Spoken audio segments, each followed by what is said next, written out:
El día de hoy nos conjunta una feliz ocasión en la que haremos un preámbulo de la presentación de Jessica Pérez, directora de la revista Serpiente.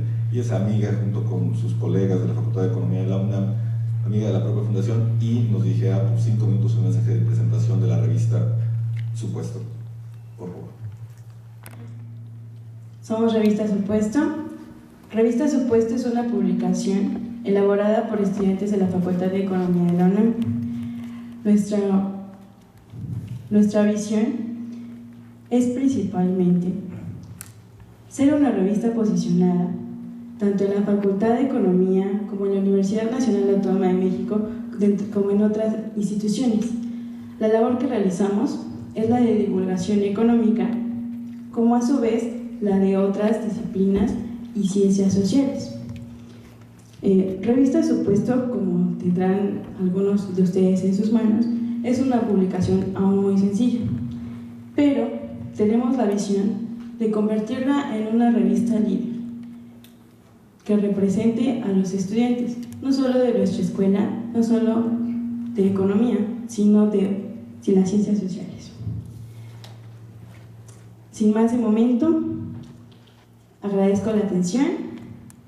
Gracias.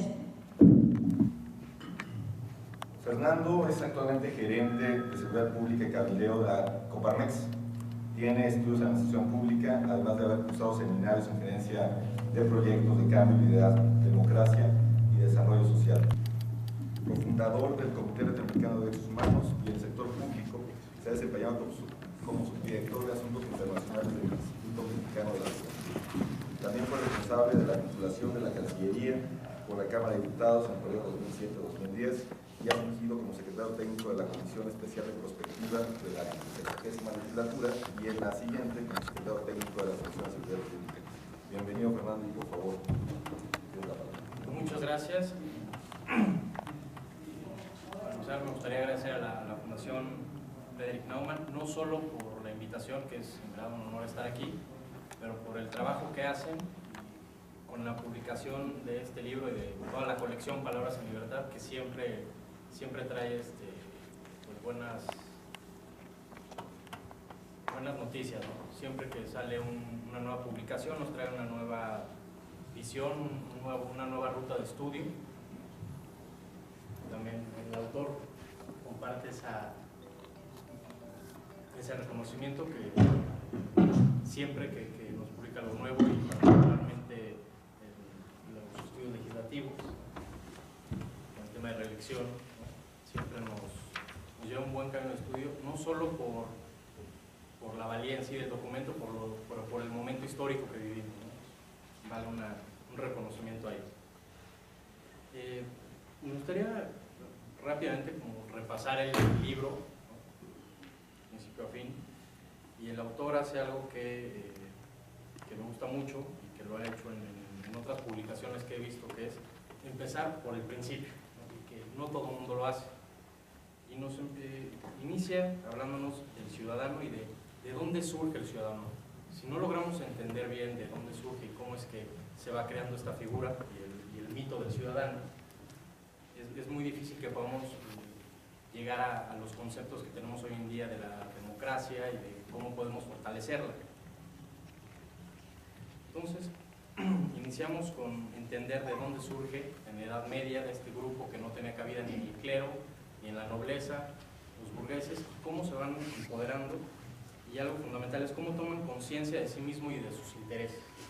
Y esto es muy importante llevarlo hoy en día al ciudadano actual, y cómo, si no tenemos esta conciencia de nosotros mismos, no se va a poder fortalecer y no vamos a poder tener una democracia madura. Después de entender de dónde surge, el autor nos propone entender el origen del ciudadano desde una visión del contrato social y de cómo cede el derecho del uso exclusivo de la violencia para poder defender su propiedad en favor del Estado. Nos explica la condición de ciudadano, cómo se ha reivindicado constantemente y cómo inicia desde esta burguesía, cómo se va modernizando Y esto solo lo entendemos a partir de que el ciudadano esté activo, de que vive cada día y cada día van teniendo nuevas necesidades. Posteriormente, hace un muy buen resumen de los derechos civiles, de los derechos políticos, de elección, de evaluar, de premiar o castigar, si nos faltan algunos, y de los derechos sociales.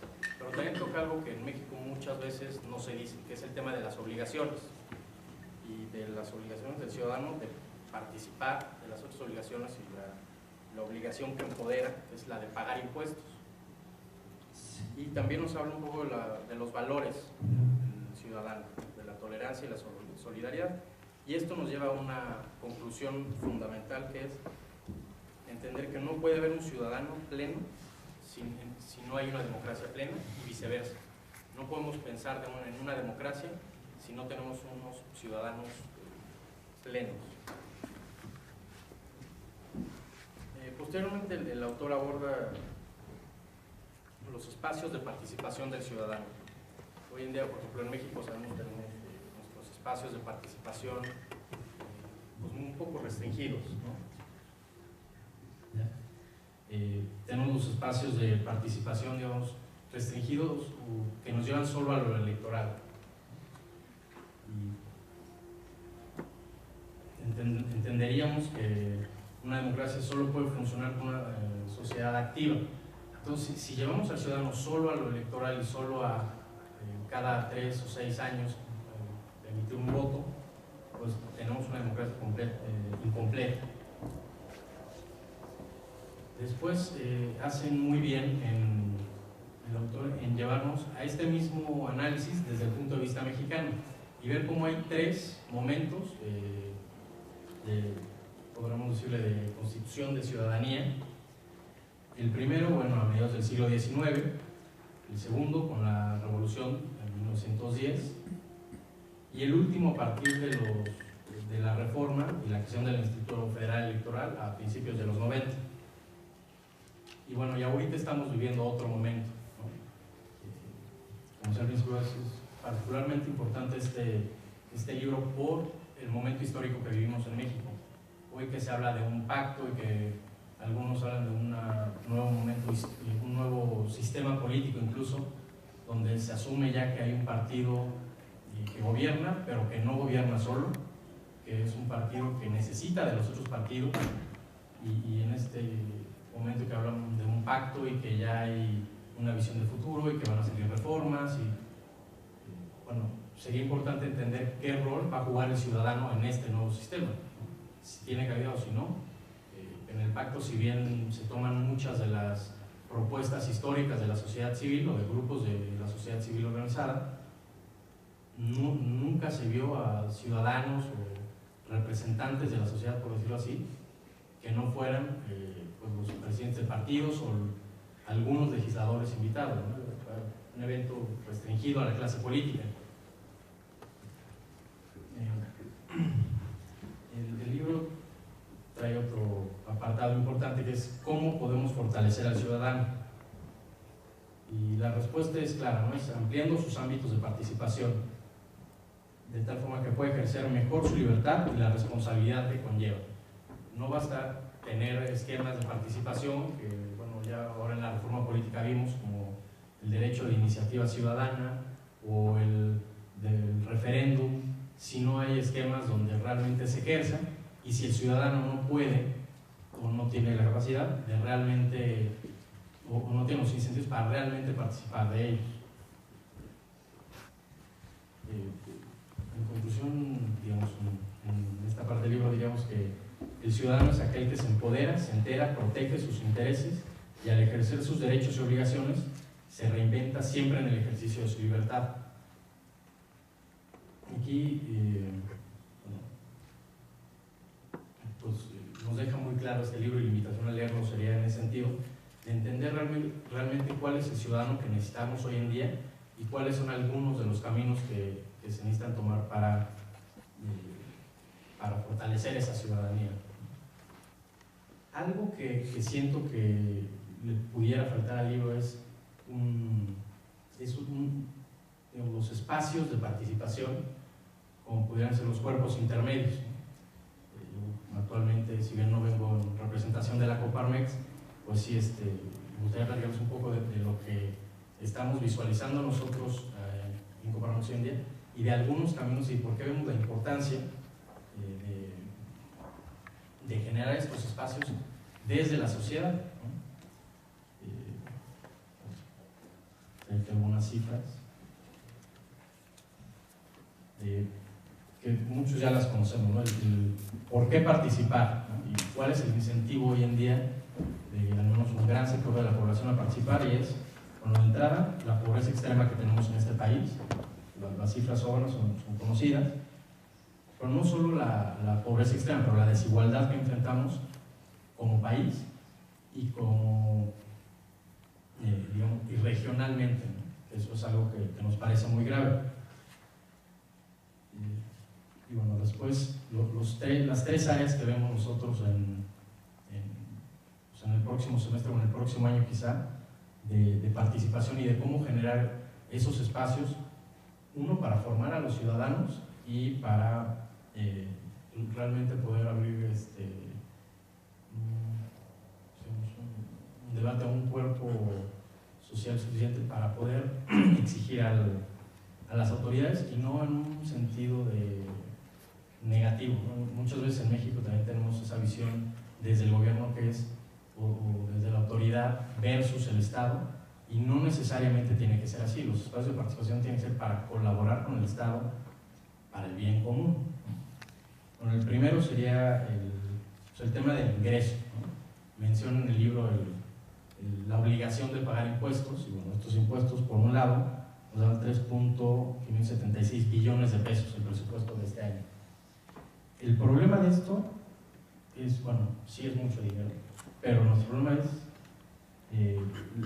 pues que el 33.6 son ingresos petroleros. Por ahí va a haber un debate en este primer semestre, y creemos que es fundamental que los ciudadanos se enteren, participen y generar realmente digamos, información veraz y oportuna para que los ciudadanos puedan interesarse y realmente saber qué está pasando con este dinero. Otro problema como vemos, de esta parte fiscal, de la parte económica del país, es que si vemos la capacidad recaudatoria del Estado mexicano, si sumamos ingresos fiscales más petróleo, es el 19%, pero si quitamos el petróleo, nuestra capacidad de recaudación es solo del 11%. Entonces dependemos demasiado de algo que se está agotando y se va a ir agotando.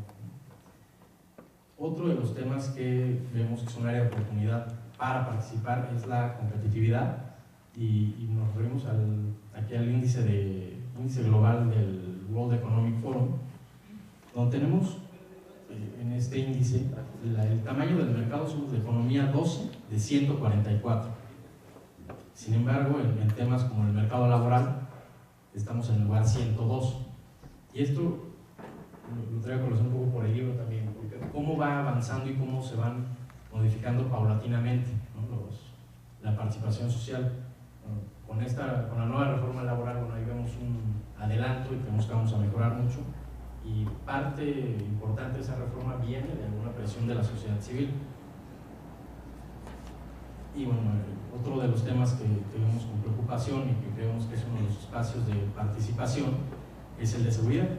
Nosotros, digamos, desde el punto de vista del sector empresarial, tenemos que el 37.4% de las empresas de México ha sido víctima de delitos, de 1.389.000 empresas. Y consideremos que esto de las empresas, estamos hablando que el 95% son microempresas, empresas que tienen de 1 a 10 personas. No hablamos de las grandes empresas, del atentado contra Sabritas, que claro que es importante y relevante, pero hablamos de las empresas que es de 1 a 10 personas y que el 37% ha sufrido algún delito, han sido víctimas de algún delito, principalmente corrupción, asalto, extorsión, Los demás se dividen en otros delitos como fraude o daños. En este sentido, coincidimos mucho con la visión del libro de que necesitamos que la ciudadanía se empodere, que no basta con abrir los espacios, no basta con crear un instituto federal electoral, no basta con crear el IFAI y no basta con tener acceso a la información. Necesitamos una ciudadanía que sea capaz de darse cuenta qué está pasando con ese dinero, que tenga acceso e interés de buscar y que se reconozca como un ente capaz de exigir al Estado no solo la apertura de la información, pero de reclamarle por qué está haciendo con este recurso lo que está haciendo. Entonces yo por ahí abriría el debate. Rafael del Olmo tendrá la palabra en segunda instancia como comentarista. Es una textura más crítica del texto, y primero caigamos al corazón. Ahora de Agua, que tiene una maestría en negocios por el IPADE, hizo un diplomado en Administración de Tecnología por la UNAM y el Instituto Politécnico Rensselaer de Nueva York. Empresario de la industria de artes gráficas desde 1997, funcionario público nacional financiera, Banco de México, Secretaría de Hacienda, donde fue director de análisis financiero. Actualmente es presidente del Partido de Acción Nacional en la delegación a Obregón. Gracias, doctor. Gracias, Fernando. Dora, en ese sentido es muy interesante. El tema de la ciudadanía inicia con Roma. Roma es la primera ciudad-estado moderna de Occidente, y de ahí se filtra ese tema ciudadano, que es un asunto que te permite tener derechos políticos, propiedad y derechos incluso a poderte divorciar, a poder establecer juicios, una gama de servicios que te da el tema de ser ciudadano. Me gusta mucho más empezar por Roma, que como empieza a Fer, de ahí la crítica, como dice Octavio, que no lo es una retroalimentación, porque me parece que el ciudadano francés, cuando está batallando por su independencia a finales del siglo XVII, a finales del siglo XVIII, termina teniendo un Estado que no es republicano, que no es democrático.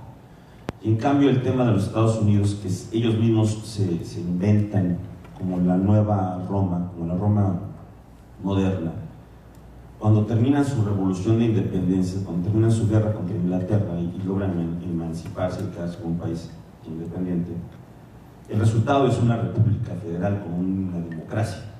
Ellos, cuando inician siendo una serie de colonias, tienen una serie de discusiones y todas sus asambleas para tomar decisiones son democráticas. Ya hay un concepto de ciudadanía desde entonces. Después, el tema del ciudadano es completamente pegado a ellos. México nace un poco con estas dos vertientes. Nuestro arranque en 1810 es un arranque francés, es un arranque de unos ciudadanos que estaban pensando en serlo, que quieren tener los mismos derechos que ya tienen los criollos. Estos mestizos dicen: yo quiero tener el mismo derecho que tienen los criollos. Y el final de la independencia, bueno, es un revoltijo ahí enorme, y finalmente nos convertimos en una monarquía. Quien convierte este país en una república es Benito Juárez. No solamente nos convierte en república, sino que también nos hace estadounidenses. A mí se me hace muy difícil hablarle a los americanos por otro nombre que no sea americanos, o gringos, en el sentido no peyorativo, porque realmente somos norteamericanos y somos estadounidenses. Entonces, la única forma de diferenciarnos de ellos es decirles americanos, nosotros mexicanos, pero al final de cuentas los dos somos muy parecidos en ese sentido. El brevísimo espacio cuando Juárez nos hace estadounidenses, nos hace ciudadanos, hace una conciencia de ciudadana liberal, pues es casi anecdótico y es prácticamente letra muerta. El mismo Juárez nunca fue electo, fue presidente que nunca fue votado, y él viene por un sistema democrático en ese país, digamos, ya para no volverse a perder. Incluso sostengo que la Primera Guerra Mundial sucede en nuestro país cuando Estados Unidos tiene una guerra contra Inglaterra, España y Francia, con un emperador austriaco, y está representado por Benito Juárez, aquí en México. Y finalmente esa Primera Guerra Mundial, donde ya hay dos continentes involucrados, gana el sistema, afortunadamente, el sistema republicano, con unos ciudadanos que no tenemos conciencia de serlo porque simplemente copiamos un modelo. Y finalmente llegamos al siglo XX, donde no hay una conciencia ciudadana, ni se necesita, no hay una representatividad, no hay ninguna de las figuras que Fer muy bien menciona en el libro, hasta que tenemos otro pequeño espacio de reflexión acerca del ciudadano con Gómez Morín. Por supuesto que tengo que defenderlo porque yo soy militante y miembro del Partido de Acción Nacional, pero quitando esa capa azul que traigo, de todos modos, la primera persona que habla de ciudadano con esa conciencia, con todo lo que implica ser ciudadano, ¿qué implica ser ciudadano? Ser propietario de algo, propietario de unos derechos, es Manuel Gómez Morín en el 39.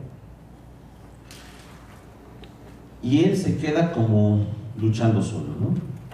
Bien señala Fer que en 1963 hay un gran respiro para esta ciudadanía democrática que comienza a surgir en México.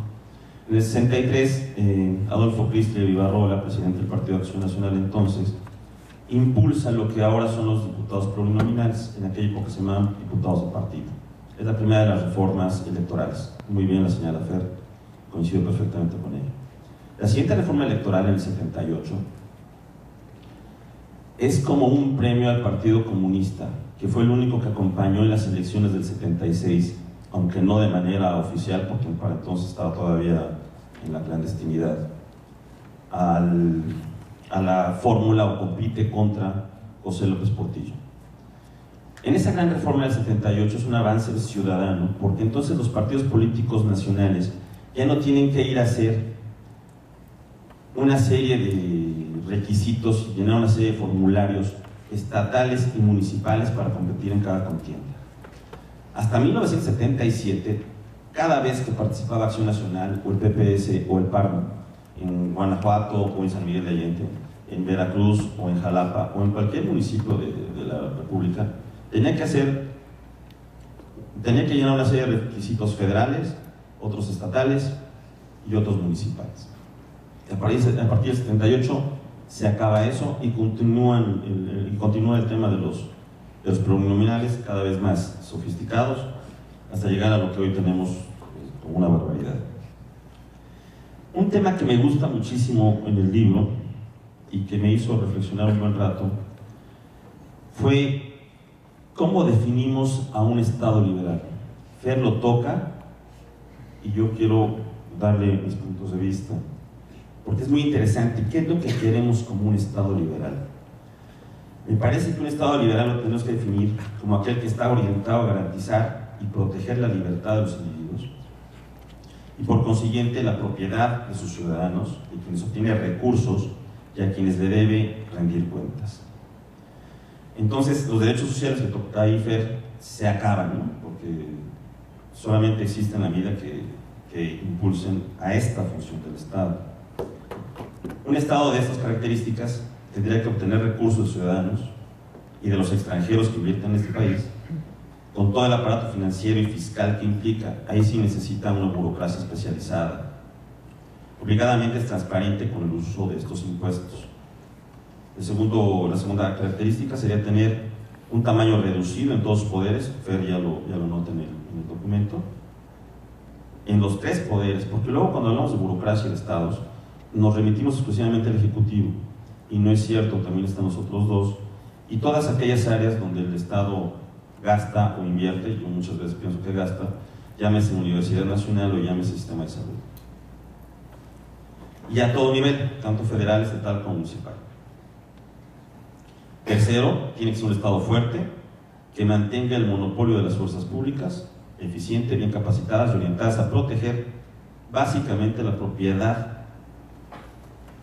de los ciudadanos. y por supuesto se requiere una justicia expedita.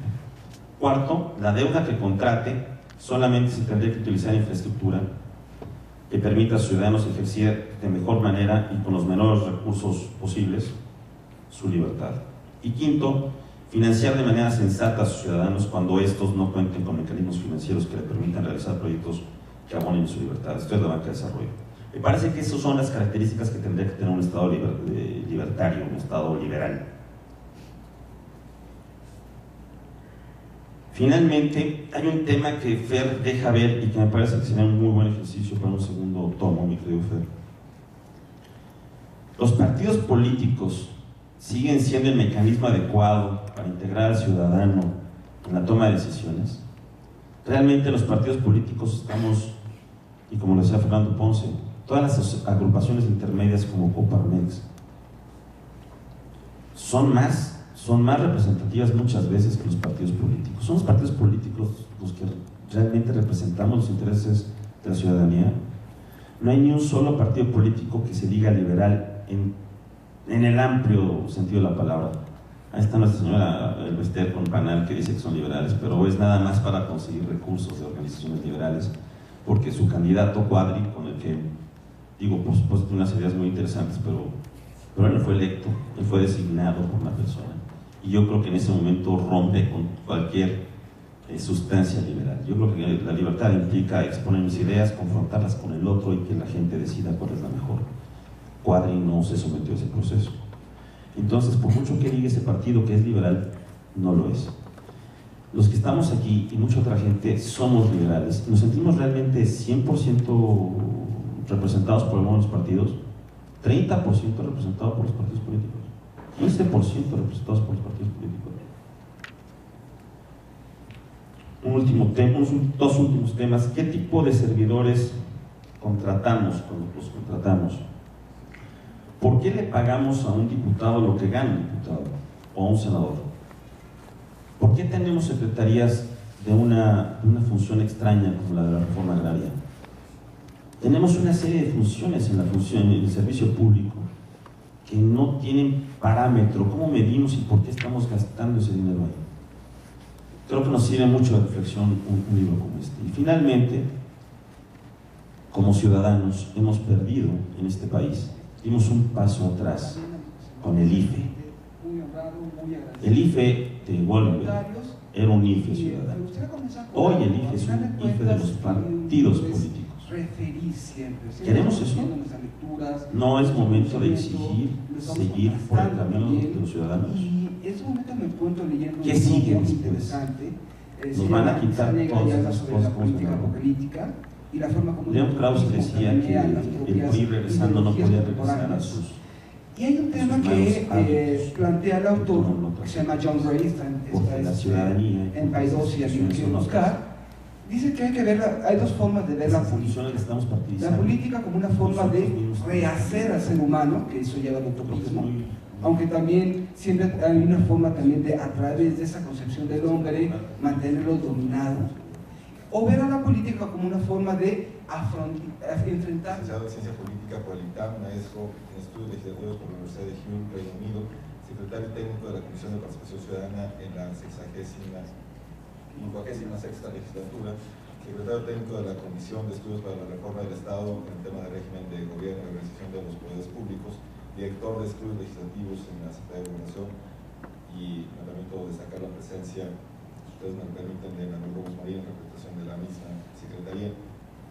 Coordinador del legislador examen publicado por el Fondo de Cultura Económica en 2003 y catedrático de diversas sociedades académicas nacionales, actualmente coordina el diplomado en Planeación y Operación Legislativa en el ITAM, consultor y analista político independiente. Fernando. Todas son narrativas, y ahí es cuando empecé en el libro con el tema de los mitos políticos. Es decir, es indispensable y es inescapable que tratemos nosotros de generar narrativas para entender la realidad. Y en ese sentido me gustó mucho la reflexión de Rafael del Olmo sobre por dónde empezar el tema, con Roma o con Francia. Y en ese sentido, como politólogo puedo decirles que temas como la ciudadanía y la democracia son temas, pues, como dicen en inglés, contested, son temas debatibles. Ya en el siglo XIX, Benjamin Constant hablaba de la libertad de los antiguos, una libertad de un 10% propietarios, un 90% de esclavos, que tenían la capacidad de involucrarse en la vida pública, por lo tanto una democracia indirecta. Una democracia en términos modernos, obviamente, es una democracia en donde cada uno tiene un estatus de ciudadano y empodera a otras personas a tomar decisiones. Y en ese sentido, la propia noción de ciudadanía, al principio en la época republicana de Roma, que fue creada como una ciudad de hombres libres, que después comenzó a partir del siglo V, IV desde nuestra era, a tener una época de expansionismo, comenzó como una comunidad de hombres libres, y poco a poco esa noción de la ciudadanía se convirtió en estatus, no tanto un propietario, sino que tenía un reconocimiento como un colonizador. Poco a poco ese estatus se fue moviendo hacia toda la población romana, no es la población romana de Occidente, a partir del marco de un imperio, en el marco de una dictadura más o menos permanente, más o menos inestable, que fue llevando una decadencia al menos del imperio romano de Occidente. Por lo tanto, siempre ante este tipo de nociones contestadas, digamos, si me permite el barbarismo, hay que tomar un punto de entrada para hablar de este mito, el mito del ciudadano. Y es un mito que obviamente implica que nosotros nos tenemos que ver como individuos, como sujetos, como titulares de nuestro destino. Es imperfecta la democracia, siempre es imperfecta. Y creo que complementando lo que muy bien dijo mi tocayo, estamos hablando de que no todos los temas que se pueden poner en un manual de ciudadanía se pueden poner. Por ejemplo, en el siglo XIX a nadie se le ocurrió pensar en órganos reguladores autónomos, que fue una preocupación de los años 50 en Estados Unidos, o a nadie en 1950 se le ocurrió hablar de transparencia. Es decir, la propia diversidad, la propia complejidad de las relaciones humanas siempre va generando cada vez instituciones más complejas, y vivan con ello va a ser inevitable. Y en ese sentido siempre es necesario pensar en cómo complementar esa democracia. Y ojo, hay panaceas, hay condiciones necesarias, hay mecanismos eficientes y hay mecanismos simbólicos.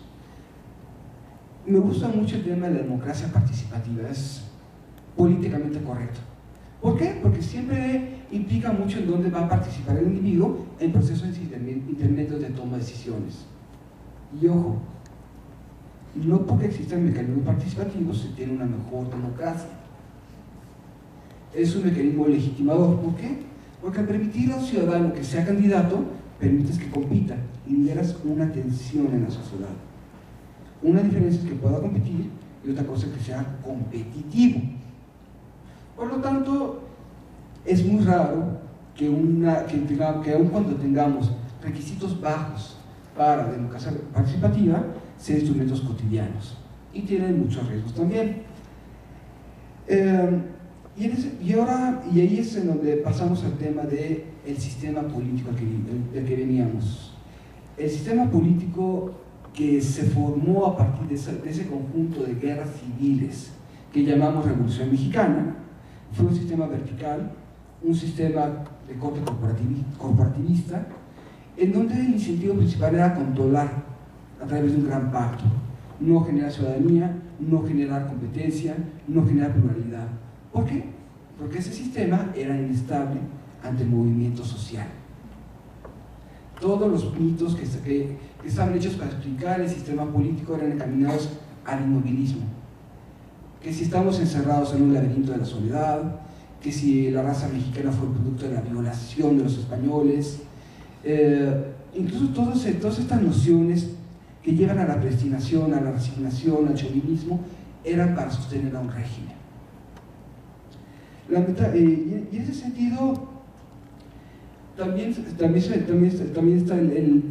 muestran las instituciones. Es un sistema que obviamente estaba hecho para que no hubiera ciudadanos. Se limitan las libertades políticas al máximo y obviamente se hizo creer a la mayoría de la gente que todos los servicios eran gratuitos. Por lo tanto, ¿cómo comenzamos a articular este tema? Para mí, en la construcción de la ciudadanía tiene que ver mucho con una terapia de shock, es el comenzar decir a cada quien que es dueño de su destino. Va a haber un proceso de caos, claro que siempre hay procesos de caos. Va a haber un proceso de prueba y error. La historia humana es prueba y error, sin que nunca lleve a un aprendizaje lineal tal vez. Pero creo que lo mejor, y en ese sentido si hablamos de un entorno de libertades, es comenzar a generar el reconocimiento del ser humano como titular de sus propias decisiones. Y ahí es en donde hablamos realmente del ciudadano. ¿Hay un país que esté formado totalmente de ciudadanos? No existe. También si pensamos en llegar a una democracia perfecta para educar a ciudadanos, es una de las grandes trampas a las que caemos. O si creemos que es un plan de largo plazo para educarlos a todo el mundo, aprovechando que hay muchos jóvenes, yo siempre suelo explicarlo de esta forma. Creo que ya muchos de ustedes ya viven solos. Quienes viven solos naturalmente se habrán enfrentado en su momento a vivir en cajas, comer sucaritas, tal vez vivir en un colchón, tener problemas porque no pagaron el agua, pero con eso empiezan a administrarse. ¿Qué pasa si sus padres les digan, hijo mío, voy a hacer un plan de 5 años para que te veas de la casa? Mira, todo lo que tú ganes lo voy a administrar yo, te voy a enseñar a hacer las cuentas, te voy a enseñar a pagar y te voy a enseñar en unos 5 o 6 años a que tú seas libre. Ese es el discurso paternalismo. No estamos listos para la democracia, no están listos para irse de su casa. Es prueba y error permanente. Y es muy probable que sus padres, si aceptan ese esquema de colaboración, terminen sus padres, si les permite el vulgarismo, regenteando sus ingresos. Eso también pasa en los discursos paternalistas. Por lo tanto, es cuestión de responsabilidad, es cuestión de asumir el titular del destino, y es un proceso que va a ser incierto. Lamentablemente en esos cuentos no hay puntos finales. Si creemos que hay una meta predeterminada, corremos el peligro, como dije al principio, de creer las utopías, de creer que hay puntos finales, y ahí es en donde comienzan a limitarse las libertades, porque hay un fin superior al cual hay que atenerse. Lamentablemente o afortunadamente, estos finales son abiertos. Por lo tanto, me gustaría cerrar esta intervención agradeciendo su presencia, invitarlos a leer el libro y a contrastar, porque de eso se trata esa historia. Muchas gracias.